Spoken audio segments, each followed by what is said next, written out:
Hello, my name is Amy Lemire, and I would like to share an idea with you. And this idea is, what is the one thing that you can control right now that could literally change your outlook, your achieving your goals, your joy in your journey, and let's just say your life? This is something that I will refer to as your thought habits.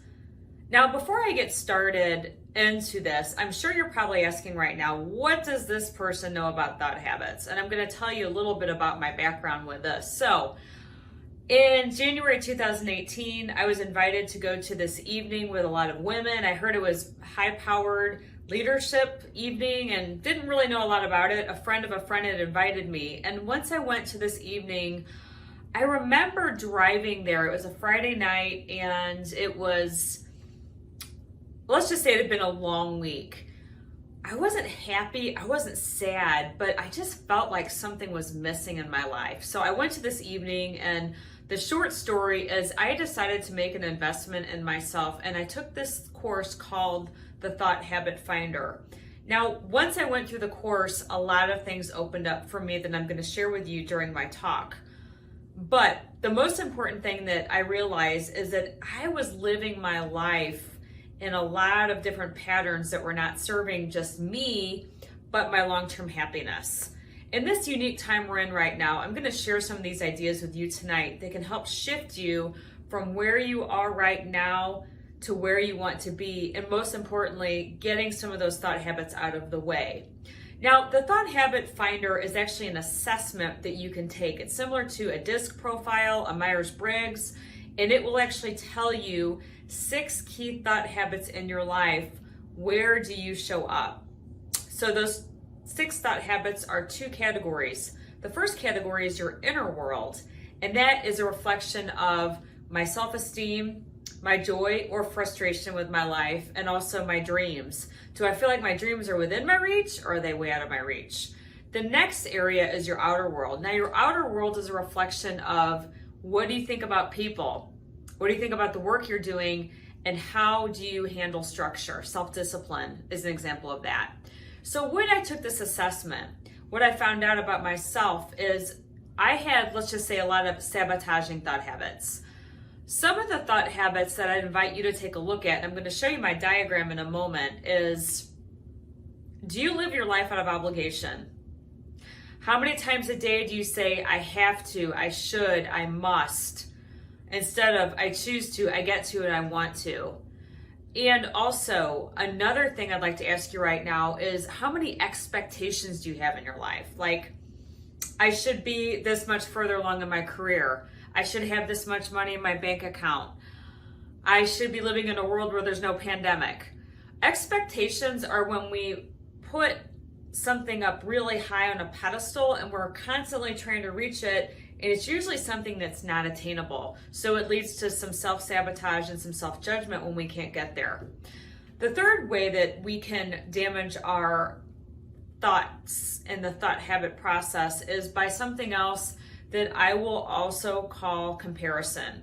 Comparison is when I compare the worst version of myself to the best version of somebody else. Now, I'm bringing up these 3 thought habits because these are some things that came out in the assessment that I took. Now, I was so excited about this assessment and the course I took that I decided I need to teach this to other people. It literally changed my life.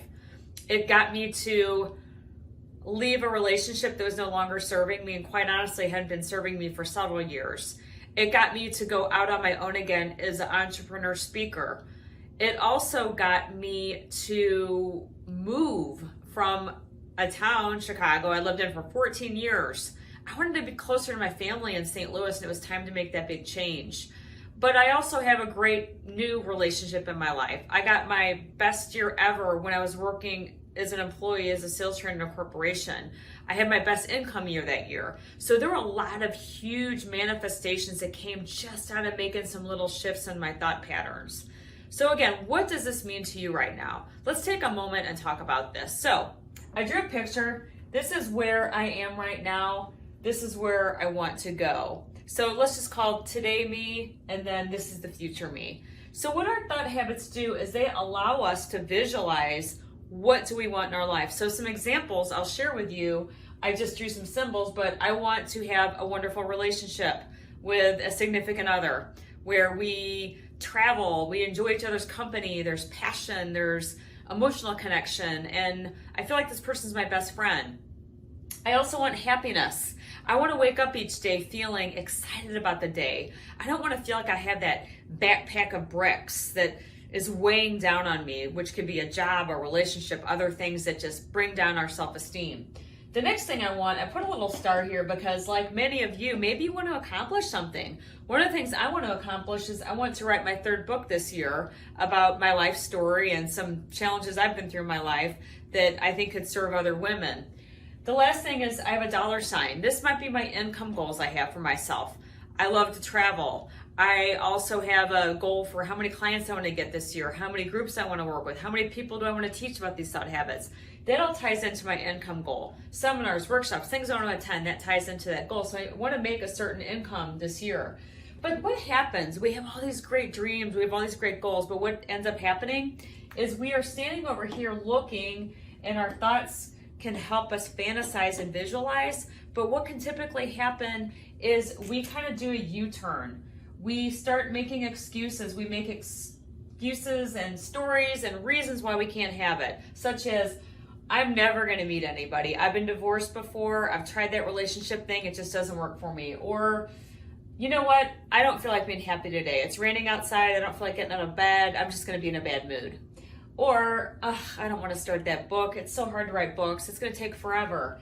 And the last one might be, I don't feel like picking up the phone and making those cold calls today to those clients I want to reach out to.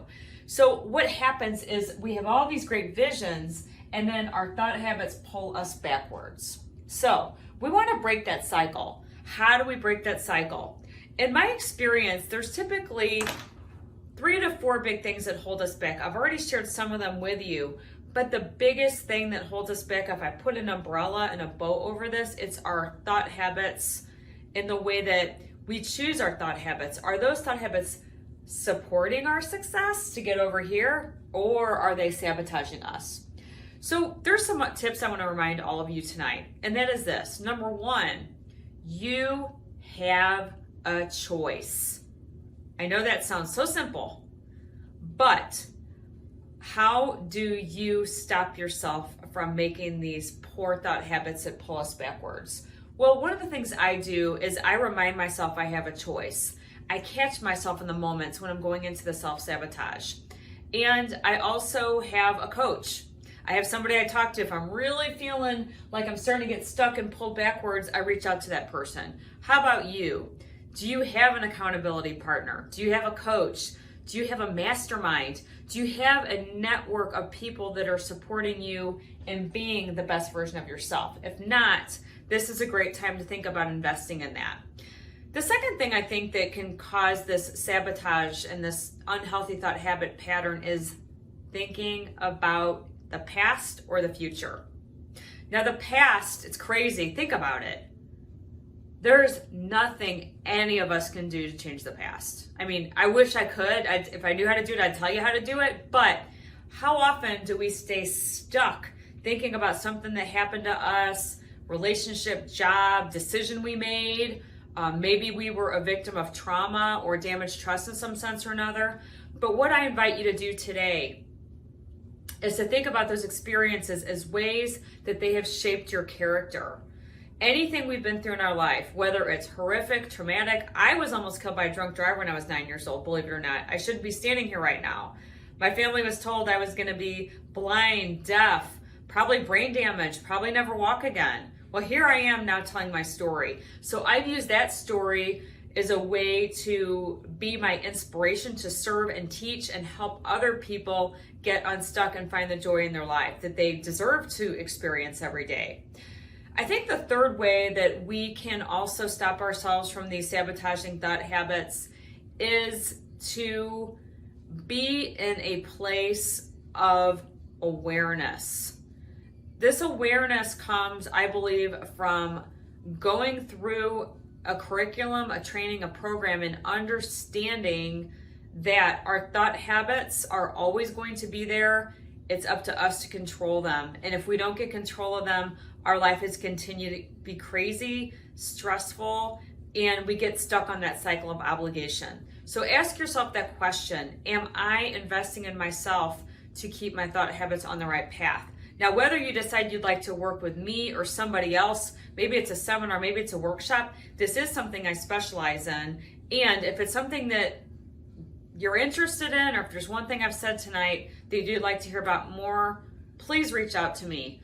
You can reach me at amy@aimwithamy.com. You can also go to my website, and that is aimwithamy.com. And that's where you can also take the assessment if you're interested in pursuing that. I hope that you all have a wonderful rest of the day, the week, the month, the year. And remember, the one thing you can control amidst the uncertainty in our world today is your thought habits. Thank you. My name is Ruth Haskins, and I am the Power Play Lady of the Power Play Reconnect Experience. I'm so glad to have this time with you today. We are living in an unprecedented time in human history. It's an epic moment. And yet, I don't feel, honestly and truthfully, that this is a time really to hold our heads down. Now is a time to look up, get a sort of a look above the clouds. And the clouds have been really everything that we're used to. We are so used to the world being the way it is that for most of us, we have gotten lost in that world. So being pulled out of it has been a huge shock. We had to panic first because we didn't know what else to do. That not all of us, but many of us. We went through the great toilet tissue panic. And there were other panics, are we going to have enough food? What's going to happen? Is the whole world going to come to an end? Evidently, none of that has happened. The world is still spinning on its axis. The sun still rises and sets. The birds are still singing. The ocean is still moving. The tide is still engineered by the movement of the moon and the gravity of the earth. So the only thing that's out of place are human beings. We are suddenly out of sync with the world that we knew, and we're suddenly forced into a situation where we have to come to know the world that we are now thrust into. And the shock of it all has left some of us paralyzed. Others have learned something marvelous, which is why I'm the Power Play Lady of the Power Play Reconnect Experience. I'm also an executive producer for Just Minding My Business Media and the owner of my own company, RCH VoiceWorks. In all of that, the most important word is play. Now, we all know that children play. We watch them play and we get a thrill out of watching them. And we say to ourselves, oh, I wish I could do that again. But we can.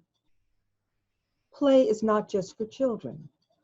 Play is something that's necessary for life. It's a tool for life. It's a God-given gift to all things. Even to the trees play, the birds play. All mammals, by the way, play, and humans are mammals. So therefore, we're supposed to play. And if you notice, even with mammals, the grown-ups, they play with the young. Why? Because that's how the young learn. Why do the young have to learn?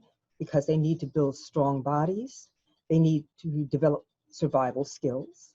And they need to develop social skills.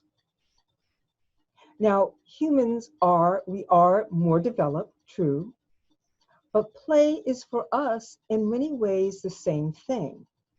When animals play, they are doing things that some people call instinctive, and that's true, but it's instinct with a reason. And a lot of it has to do with all their survival skills. Humans need to play because it takes us almost in the same place: social skills, survival skills, and a fit body. But it goes one step further. And it's the step further that we all need right now. Some of us are moving back out into the world. Some of us are still sequestered at home, and it can be unnerving. Like I said, we've been jerked out of the world that we are so accustomed to. But now is the time to come into a special world, a world that you probably have neglected. We all have neglected for so, so long. The older we are, the longer we've neglected it. And that is the world of ourselves. And I'm not talking about the externals. I'm not talking about the house. Yes, we're going to organize, clean, rearrange. We're going to do all those things because everybody's doing it. You know, that was kind of like the first fortress of sanity, was clean house. But there's more to it than that. Right now, let me say this. When each of us is born, even at conception, it's my belief and the belief of many other people that we are given something like a blueprint of who we really are.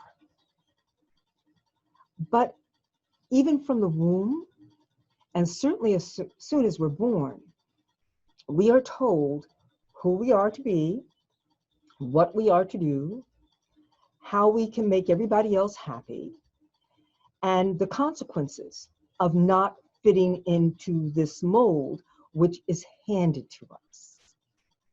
And we are told to fit in. And we finally figure out very quickly that we can fit in or not fit in, and both have consequences. Not fitting in consequences come faster. Fitting in consequences don't come until later in life, if you're unfortunate. Right now, we are seeing the consequences of fitting in. We have been so programmed into the world that we live in that we've lost our individual selves.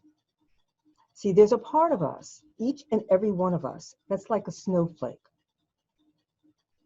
Every snowflake, each one is unique.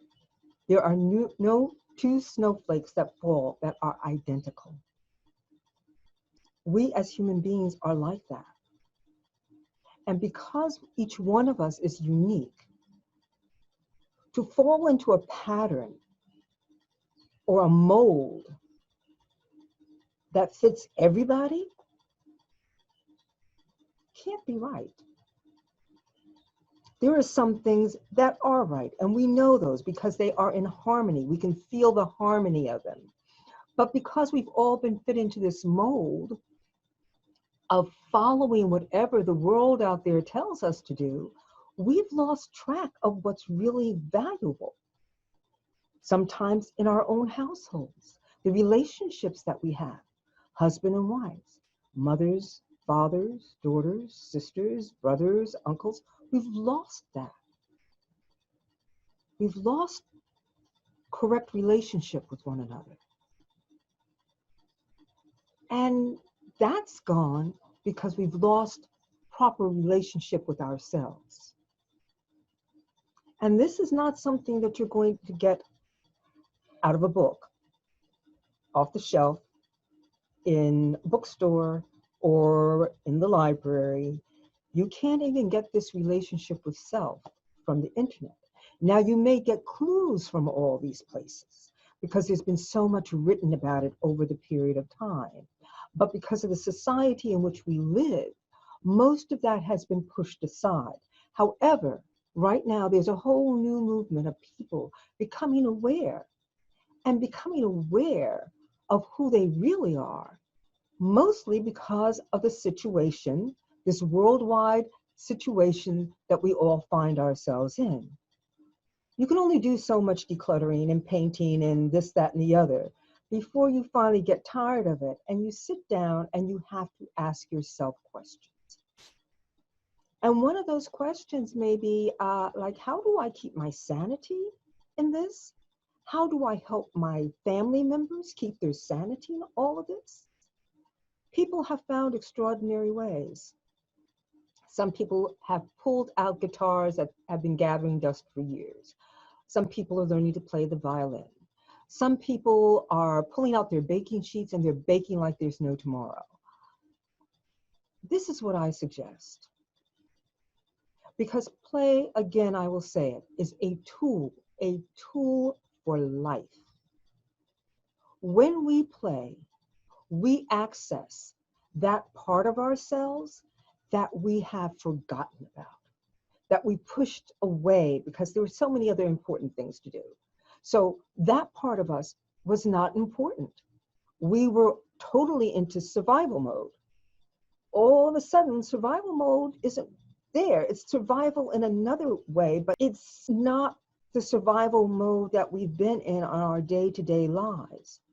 We had to change directions. And all of a sudden, bottom line, we at some point in these months have had to face ourselves. Self. And sometimes we don't know what it is. But that's why I say that this time is not a time to just be endured, but it is a blessing to be explored. And the exploration takes place inside of you. It is the most fascinating place that you will ever want to visit. Places and pieces of it you have missed for years. And I'm not talking about inner child work. It's my thought that inner child work came into being to actually lead us to this part of really getting to know who we are outside of everything that we've been told and molded into doing and being and becoming. There's a part of us that, you don't have to tell a tree what to do. A tree knows exactly what to do. You don't have to tell a bird what to do, when to fly, when to nest. You don't have to tell them that. You don't have to tell the ocean when to bring the tide in. Can you understand that there's a part of you, a part of each one of us, that has that same knowing? But that knowing that we had and lost as children, usually before the age of 10 or 12, that knowing is still there. Yes, it's at a higher level. Yes, there's more complications to it. But no, the knowing is the same. We know who we are. We just fight against it, or we ignore it, or we let other people tell us who we are supposed to be because it fits their paradigm. I'm suggesting that in these times, that we use this time as a blessing and rediscover who we are. And one of the ways we do that is through play. Play exposes us to ourselves in ways that we've forgotten. We may find a few character defects. We also may find a shining light inside of ourselves. It could be from baking, it could be from art, it could be from music, it could be because you love to tinker with cars, but you haven't been able to do it. So now's the time to do it. And when you do it, you will know when you get to a knowing about yourself, because you will feel this elation. You will feel the sense of feeling good. You may be tinkering with the car, you may be covered with oil, but inside of you, there's a sense of satisfaction. It's almost a glow. And if you keep repeating this pattern often enough, you will know it. You'll know when it's missing. And you'll know that you may have to make some decisions about the life that you've been leading. Play will take you to who you are, who you were when you were born, without anyone telling you, without any mold, without any direction. Most children know who they are at a very, very young age. I've met artists engineers, sculptors, who knew who they were, usually before the age of 7. And they had the guts to stick to their knowing in spite of everything everybody else told them. And these are the successful people. Success now is not about the bank account or the fancy cars or the fancy clothes or any of that. It's not. That is not necessarily success. Because you see, that type of success you can have and you can lose it in a second, in a New York second. But the success that I'm talking about, the success that play will lead you to, because it's coming from you, no one can take it from you. It will always be there. So I said enough. There's so much more I could say about the gift of play and the way that you can use it. One of my favorite suggestions is to make ugly art. It's fun. Get some, you don't have to do anything fancy. Get some reclaimed wood, sand it down, paint it with some white paint, and go to town. Get anything, throw it on there. If you don't like it, sand it down, paint it again, go for it. Play with colors, play with shapes. Play until you find some kind of joy in what you're doing. That's it. That's the key. That's the center of play, is that it brings you joy, real joy, so that when you walk away from it, you still have a glow. And that glow is not something external, has nothing to do actually with what you were doing. It's something that has woken up inside of you. So again, this is not a time to hold our heads down. It's a time to lift up our heads, take a journey to the world inside, rediscover what's there, play full out, find your joy, find your passion, hold on to it, and then live it. I'm Ruth, the Power Play Lady of the Power Play Reconnect Experience. Please be well, stay well, enjoy. Let's play.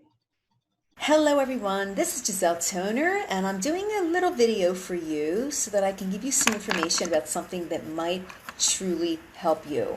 So, a lot of you know me as the yoga teacher, the life coach, the equine wisdom coach, and I am here to give you a brief little tutorial on something that I have been doing for many, many years, and I finally put a little name to it. I think it's going to help you a lot. It's the HEAL method, H-E-A-L, and each letter stands for something that I will go over right now. So in order for us to feel really good, we need to have an integration of mind and body and spirit. We need to have everything coming together. And unfortunately, a lot of us only have maybe 1 or 2 of those things working okay, and a lot of us don't even have all of them. So we're kind of broken. But this is going to help you a lot. Let me go through these letters for you. The H stands for hydrate. Hydration is extremely important, but not just hydrating. I want you to hydrate as soon as you wake up in the morning. And the reason for that is because our bodies are fighting the toxins and healing and regenerating all night long. And then when you wake up in the morning, when you drink water, it's going to start flushing out the toxins. Very important to do that. The other thing is that our brains are probably around 75 or maybe 85% water. When you drink water, it really helps with the clarity of your brain because it starts to give it the necessary hydration that it needs. Also, your heart and your lungs and your kidneys are mainly water. So you're really helping to flush everything out from just sleeping at night. Okay, and I have a couple of other things written down here, and I will go through them as I go through each of these letters. So you need to rehydrate your body after the sleep, okay? Also, it helps with your alertness, your brain function. You also have the repairing at night, as I said before, and this really helps to flush out all those toxins that have been accumulating. And it does really help with every other function of your body, mainly your digestive system and your elimination. So in the morning, it's important to eliminate everything that's been accumulating, okay? And this really helps that process to start going. So that is the H, number one, okay? The second one is E. So the E stands for exercise. And it stands for expansion. It stands for elongate. It stands for energize and empower. So the E is what you will do to start moving your body. All right? Exercise, energy. Also elongating and expanding, meaning opening up your chest, opening up your lungs, really being able to breathing in the life force. And that is critically important. So when you wake up in the morning, you do need to have some kind of a routine to open up your body, basically exercising to energize and to empower you. I love yoga. You can do anything you want, but I can tell you that yoga for me is the key. It is amazing. It's more than just a couple of stretches. It is a total science. And I really believe that if you start getting into it, you will absolutely love it. And I can tell you more about that if you want to. Yoga is my thing. But no matter what you do, you can get up and just do a little jogging, get up and move your body. Okay, you have to get the blood flow going. So that is super important. And also the expansion of the lungs. Open up your chest. Just like breathe in the air. So that is the E, okay? Exercise, elongate, and expand, and energize. So that was your E, okay? The A, appetite, okay? So your appetite is supremely important. Now, when I say appetite, I don't just mean grab any old food. No. We don't do that, okay? So you have to appropriately tend to your appetite. And that is special. That means you've got to make a plan for what you are going to be putting into your body when you wake up in the morning. And you don't just grab a greasy breakfast or grab a McMuffin or something worse. You need to put a plan into action for some solid, really wonderful, nutritious food that's going to start your body going in the right direction in the morning. Okay, so I have a total list of the foods that I can go over. I don't want to keep you too long, but simple things are really wonderful, like oatmeal. Oatmeal is wonderful, and flaxseed. If you're going a little further on into your day, you can do the soups and the salads, but adding nutritious things into them. Nothing that's going to be harmful. Stay away from the processed foods. So the A is for attending appropriately to your appetite. Okay, so that takes a little planning. Make sure that you do that, all right? And then the last one is the letter L, and that stands for list. Now, the list is super important. When you've hydrated, when you've exercised, when you have attended to your appetite, you need to make a list for your day. And the list does not have to be long. It could just be a couple of things that you need to get done that are important. Maybe one or two things. If you want to go a little further, that's fine, but don't overload yourself. But put things down that you know that you are definitely going to need to do to further your own, evolving, whether it is just something temporary or whether it's something long term. You need to make that list. And I like to say, make the list with love. Okay? And that means you make this list so that you are feeling really good, even if it's something that you don't want to do, even if it's something that you are not looking forward to. It might be a terrible thing that you really don't want to do. But if you do it with love, meaning that you know that you've got control over that situation on how you're thinking of it, you will get it done. You will get it done. You'll be able to do it because it's done with love, it's done for yourself, and it's done for your own evolving and your own betterment. So just remember that. Do your list, but do it with love. So there you have it. You've got those 4 letters, HEAL. And if you start putting this into action, I can promise you that you are going to feel a difference in your body, in your mind, in your soul, and you're going to start feeling wonderful just from these 4 little letters. That's it, HEAL. So remember, everyone, please just keep your heart where it should be. And remember that you have power. You have a lot of power. You do not have to give your power away. This is all about getting more power. This is all about making sure that you stay on track, stay on course, no matter what's going on out there in the world. Doesn't matter. You are in control of your temple, and your temple is here. It's in yourself. It is your domain. You have control of that. Okay? Body, mind, spirit, connected. Everything is together. So I hope you enjoyed this. I really enjoyed giving it to you. There's a lot more to this, which I don't have the time to give you. If you want more, you can always get in touch with me. I'm Giselle Toner, GiselleToner.com.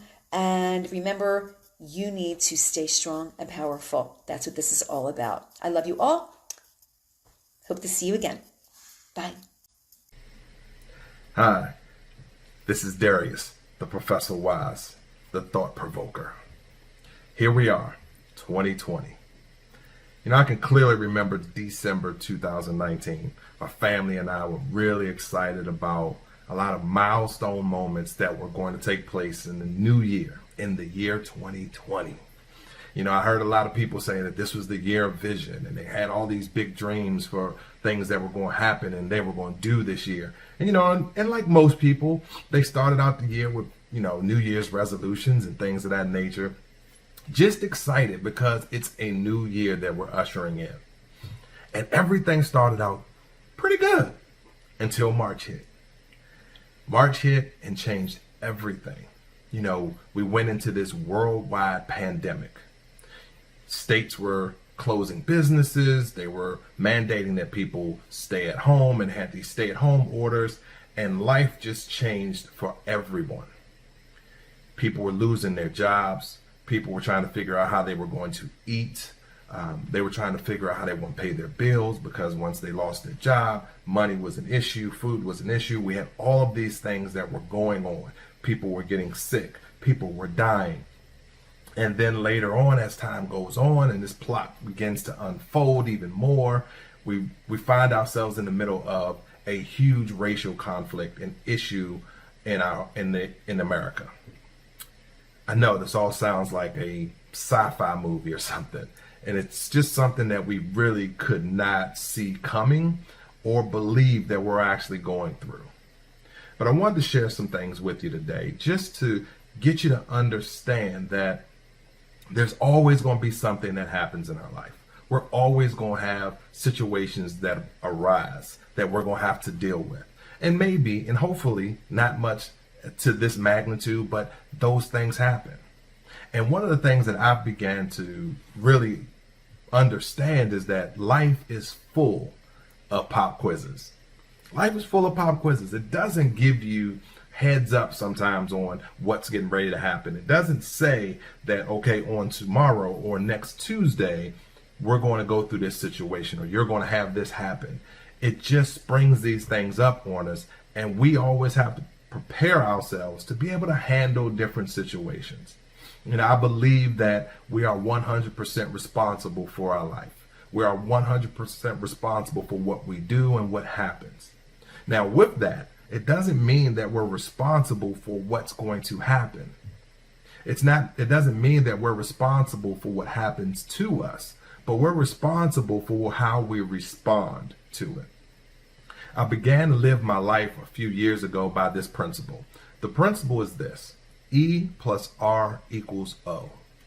See, back in 2018, going to work, I was working as a software trainer, and I was in the midst, in my head, of building my own business. I was writing my first book, and I went to work, and that morning, it was a Monday morning, my boss said, "Darius, we're abolishing your position." It basically just laid me off on the spot right there. And I began at that point to really start to really live my life based on this equation. E plus R equals O. And the E is the event. The R is your response, and the O is the outcome. So regardless of the event, it's the event plus your response that equals the outcome. It's not just the event.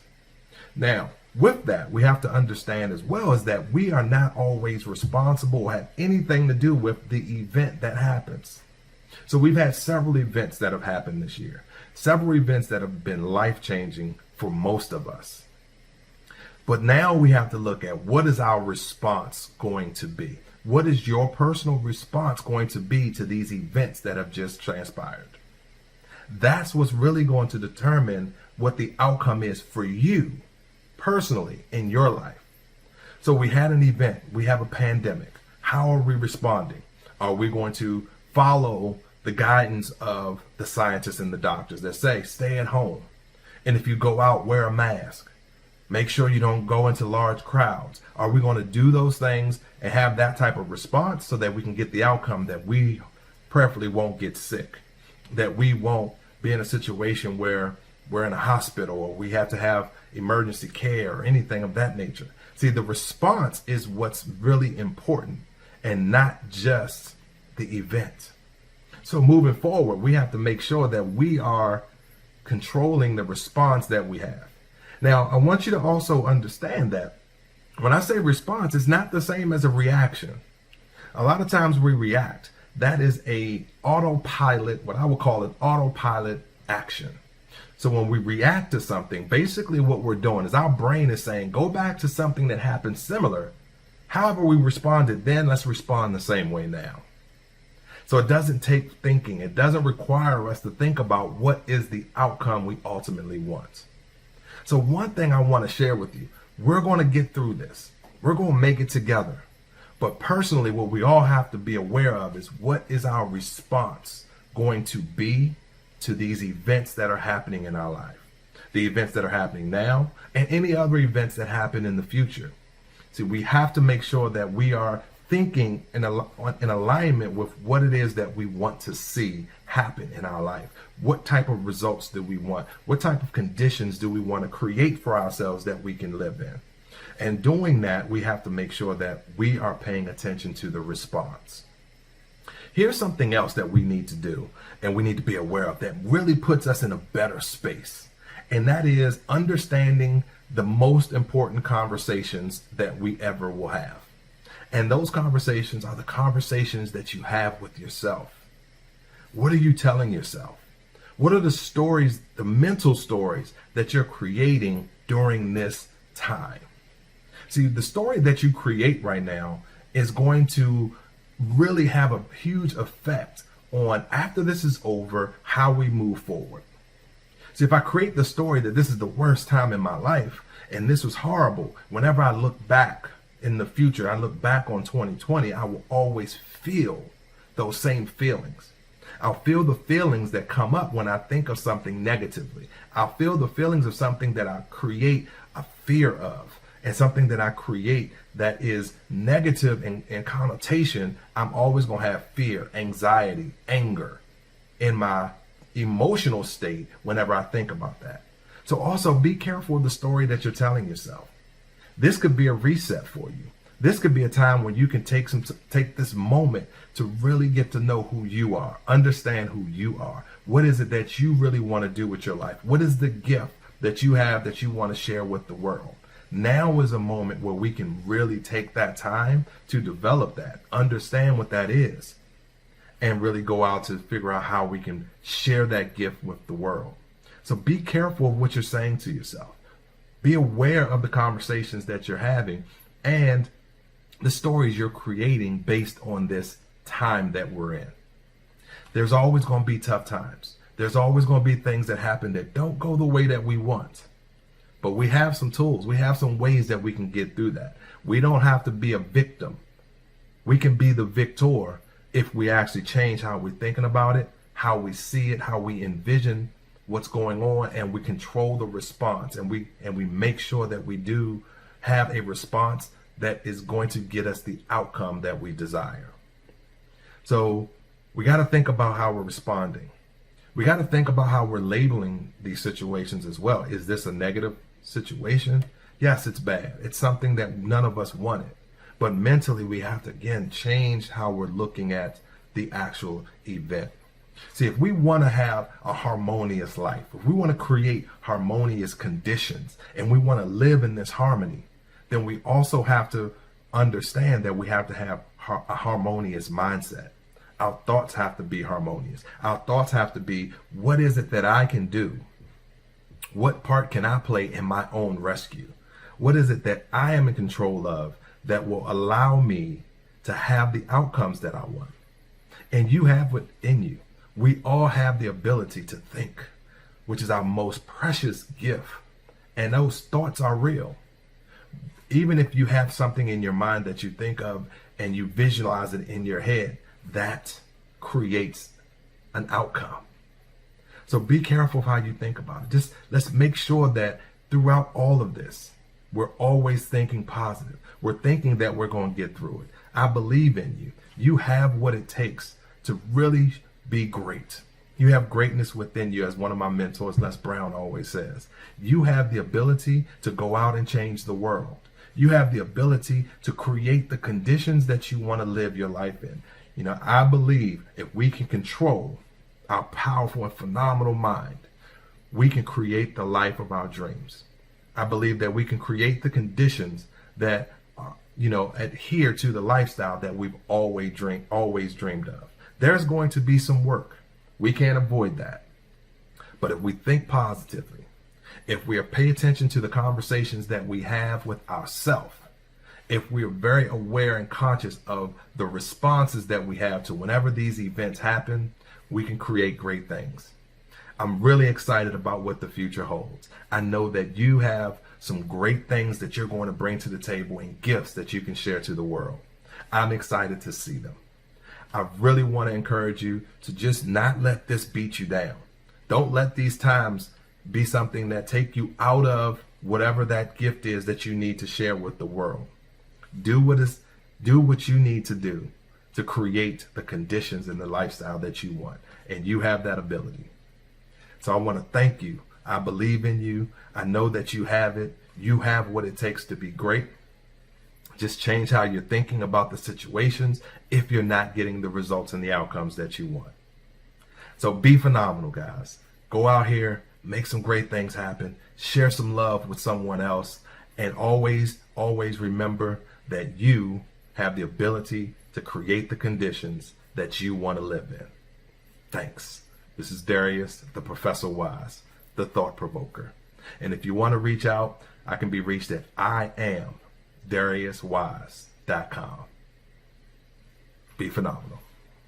Hi there, my name is Maini Homer and I am from Tall Poppies Rising, and I'm coming to you from the beautiful Sunshine Coast in Queensland, Australia.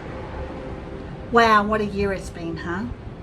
And who would have thought at the end of last year, when we were preparing for a new decade, that this would happen? And I'm curious, how many of you imagined a completely different 2020? I know I certainly did. In fact, I can recall New Year's Eve last year. I was sitting out on the beach with my beautiful family close to midnight. We all stood around in a circle holding hands, because we could do that back then. And we each shared with the others our plans for 2020. Mine was to change the lives of millions. My 9-year-old girls was to give everybody hugs. And my 11-year-old sons was to create some income streams. I know, right? Luckily for me, I am still working towards my goals. However, the circumstances are a lot different, aren't they? I did not anticipate having to homeschool my kids for an extended period of time. I did not anticipate losing most of my clients in one foul swoop as their businesses shut down one by one. Nor did I anticipate that so much pain and hurt would rain down on so many. Many of you have suffered during these unusual and difficult times. Many of you have lost your jobs. Many of you have had your businesses shut down. Many of you have lost your incomes and are wondering just how you're going to continue to put food on the table. I hear you and I feel you. So many of you are unsure of your future. I mean, who knows what curveball will be thrown at us next, right? Like here in Australia, we've had the devastating bushfires followed by the pandemic. So many people are doing it hard now. My friends in America and around the world, well, it's been ridiculously tough for you. Not only have you had the pandemic, but now the world has exploded because of another matter. There is so much pain and suffering going on right now. It's actually downright scary, isn't it? Now, I do my best to not watch too much of it. I do not feel that it serves me to see the pain and suffering in the world. However, right now it's really quite hard to avoid, isn't it? I mean, it's everywhere. It's on TV, it's on social media, it's in conversations, it's in people's minds and hearts. It's global. And if you're not challenged by the pandemic, you may be challenged by riots, unrest, and racism. If you're not challenged by these things, then you may be challenged by income loss, security loss, or worse. There is so much destruction going on in the world right now. And none of us asked for this, and we certainly did not expect it.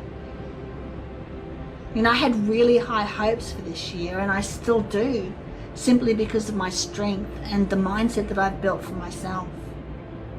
See, I found the way out, and I'm here today to help you do just the same thing, if you'll allow me to.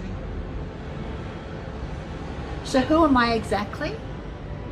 Well, I'm a #1 international best-selling author in 3 categories and in 3 countries.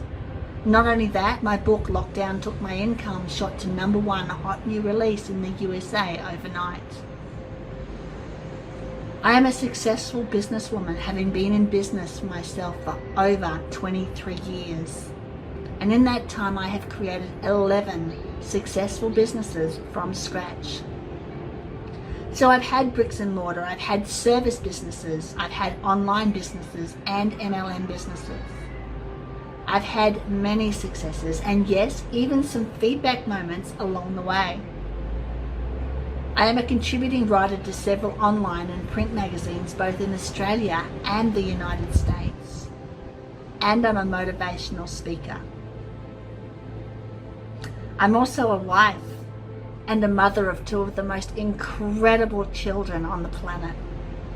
And I'm a survivor and a thriver after abuse. I grew up in a low socioeconomic area where we didn't have a lot. My mother did her best raising us while my father worked nights. However, she suffered from deep depression and anxiety and lived in her own personal hell each and every day.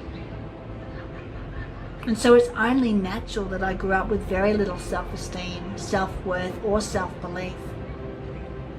My confidence and social skills were non-existent. And I was that kid in the schoolyard who was excessively bullied and beaten. I was that kid who was always chosen last for the opportunities. And I was that kid who was a complete outcast. I did not fit in, and I did not have the first idea on how to change that situation. So when I say I hear you, when I say I feel you, and when I say I know you, it's because I really do. I've been where you are. I've lived that life of abuse. I've perhaps felt the same pains that you feel. And does that mean, though, that we should spend our entire lives living here? I say no. The problem is, though, that like me for many years, you may not know the way out. I mean, we only know what we know, right? And we've been brought up and raised to believe that we are no good. We've been told by many people that we are not good enough, not smart enough, not worthy enough, too fat, too thin, too short, too tall. We can't do this, we can't do that. We'll never amount to anything. We've been pushed down, run down, shouted down, and even beaten down for years. Some of us have had this our entire lives. The trouble is, even though many of you would love a way out, you really have no idea how to find the way, do you? All of your fears hold you back. The fear of not being good enough, the fear of not being worthy, the fear of stepping out and being ridiculed, even the fear of what people will think, do, and say if you do anything other than what they consider normal. And what ends up happening is you settle. You settle for a mediocre life, one that you are never truly happy living. And even though you know in your heart and soul that you deserve so much more, even though deep down you are crying out for release, you stay right where you are because the fear of all these things absolutely paralyzes you. It stops you. It keeps you stuck on that same merry-go-round your entire life because you do not see any other way out. You feel ashamed of who you are, ashamed of the life you are living, ashamed of your past, your present, and doubtful about your future. You are afraid to reach out and ask for help because firstly, you do not know what help you need, and secondly, have no idea if anyone can even help you at all. The thing is, because you do not know the way, this is the only way you know. This is your normal. My friend, if 2020 has taught me anything, it's taught me that the old normal doesn't cut it anymore. It's taught me that we've all got to put ourselves in a position where we are stronger, smarter, more confident, and more certain. It's taught me that things can change in a heartbeat, and it's vital that we prepare ourselves to be able to tackle the challenges we face head on. 2020 has taught me we are all beautiful souls, no matter who, what, or where we are. We are all on this planet together, and we are all here to live the best lives we can. I mean, why else are we here if not to live extraordinary lives? Right now is a time for all of us to stop what we've been doing and start creating a new normal. I know that many of you will be feeling lost and unsure right now, and that's okay. That's to be expected. You currently do not know any better. There is better though, that I can assure you. And whether you choose to allow a better way in or whether you choose to stay where you are right now really is entirely up to you. No one can make you do anything you don't want to do. But I want you to take a moment though and ask yourself, are you happy where you are currently? Do you want to stay exactly where you are amongst all the pain and suffering? Do you want to sit in your comfort zone feeling miserable and wasting your life completely? Or do you want to stand up? Do you want to create a new normal for yourself and for your children and their children? Do you want to play a part in creating a different world, a new world, one that's full of love, one that's full of trust, compassion, joy, laughter, happiness, those melting moments, that friendship, all those really special things in life that we can all have the moment that we choose that. Now I can hear some of you saying it's easier said than done, and if you think that, you are right. I did not say this was going to be easy. I did not say this was going to be a walk in the park. You will be challenged. You will be tested. There will be a time that you just want to throw in the towel and quit. Lord knows I've had plenty of those moments. But the thing is, if you just stop in these moments and take a deep breath and look up, that's all it's going to take. Because when you look up, I'll be there with my hand outstretched, ready to take hold of yours. I'll be there to give you a hand up. My colleagues and all the incredible people involved in this project will be here to give you a hand up. We're all here to walk alongside you and help you to create a new normal. Not only for yourself, but for your loved ones as well. And just imagine that for 1 second. Just stop. Take a deep breath right now. And look up. See what you see. Hear what you hear and really feel it. Feel what you feel right now. Feel the happiness bubbling up inside you. Feel the joy as it rises. Feel how you feel knowing you are making a difference in the world for not only yourself but your children as well. Feel the strength. Feel the courage. Feel the pride that you feel right now. This can be and will be your new normal if you allow it to be. You really can have this simply by taking just one step forward and reaching out. simply by saying yes to you and realizing you truly are worth the effort. Your children are worth the effort. Your friends and family are worth the effort. They may not thank you for it today, but they will. When they see you walking around in your new normal, fully healed and totally aligned with where you want to go in life, they'll want that too. And then perhaps you can be the one who reaches your hand out and gives them a hand up. My name is Maini Homer and my hand is outstretched for you to take it today. You can reach me at tallpoppiesrising.com. My team and I look forward to walking along with you soon. Why is it that some of the smartest, most passionate people and some of the best organizations lack confidence in talking about themselves?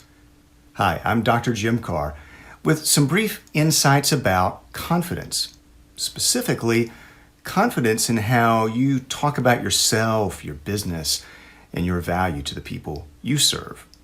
Now, this isn't just generalized motivation, by the way. In my work, I find that confidence is a function of context. I might be confident in giving a speech, but not so much at, say, dancing on a stage. Just saying. Your growing confidence will come from knowing the best things to say, to whom, and when, and working a plan so that you'll never feel lost or anxious or vulnerable. Now, the good news for you is that most of the roadblocks to great professional conversations are self-imposed. We can recognize them and get around them. This is probably the most immediate opportunity for you to stand out and to grow as an individual, as a leader in a business, and in support of the causes and communities most important to you. Even in this digital age and during this global pandemic, the fact is the vast majority of word of mouth happens in conversations, separate from your website or social media. We know that we have something valuable to offer, especially in these anxious times. But how often do our conversational opportunities seem to vaporize? We try to think of the right thing in the moment, and the words or examples or stories just aren't coming to us, and they just aren't quite right. Sometimes, because we lack confidence in what to say, we don't say much at all. This type of pattern can leave us frustrated and regretful. Our potential customers remain confused or disengaged. All are limits to our business's growth. But it doesn't have to be that way. This is not destiny. It is rather a manageable business and professional problem. You can have consistently great customer conversations, as can other colleagues and members of your team, and even your current customers and friends. You can be one of those seemingly few who uses everyday business conversations as an engine to come across as distinct and trustworthy. You can be confident in what you say, the questions you ask, the stories you share. You can be one of those people or teams that seem to have it all together, or at least close enough so that your message is no longer a problem. It is instead a flywheel of growth. A strong, clear message, widely shared, is the fastest and most direct way to grow. You don't necessarily need to change what you offer or its price, or even the people in the business, and you need not be perfect. Now, sure, the details of your specific message will be a little different than anyone else's. But nevertheless, I've found through research and experience that there are 3 components you can bring together and then turn yourself into what I call a message manager. None of them require any special expertise or a gregarious personality. So here is my encouragement for managing your message. Let's begin with your message And by that I mean the actual words and stories and pictures you might want to share with others. Our brains are the most wonderful and complex machine in the world, but they can also sometimes get in the way of a great message. See, our brains reward us for comfort, and it's all too comfortable for us to talk about ourselves. When we do that, our brains signal us, "Nice going!" It literally feels good. But that isn't as effective when we talk about ourselves too much, or we use industry language or lingo, or otherwise fail to connect to whatever problems our audience is dealing with. If you can tame your brain and adjust your message to be more about the problems you solve than about you, then you will generate much more attention and many more opportunities. The second point, some encouragement about you and any other human beings that you want to share your message. For a couple of generations, we have been told, and maybe have assumed, that only a small percentage of people make good messengers. You know, those other people. The ones who are the extroverts, the brilliant conversationalists, the trained communicators. Well, I'm happy to report to you that those assumptions aren't true. Recent research confirms, as one example, that extroverts are no more effective at sales than are introverts when you consider other factors. Even more encouraging is that the people in the middle of the introvert-extrovert scale are actually the most effective. And as is the case with most psychological characteristics, most people are somewhere in the middle. Therefore, chances are you and most of the people around your business are perfectly wired for good business conversations. Don't hold yourself back, and don't look past the inherent capabilities of those around you. And finally, a note about managing yourself and others for this new message. You will need a plan, but you don't need anything complicated or onerous. I have found that a simple set of talking points and stories that are easily accessible is a great first step. You will need to practice out loud until it feels natural. Good listening will, of course, help.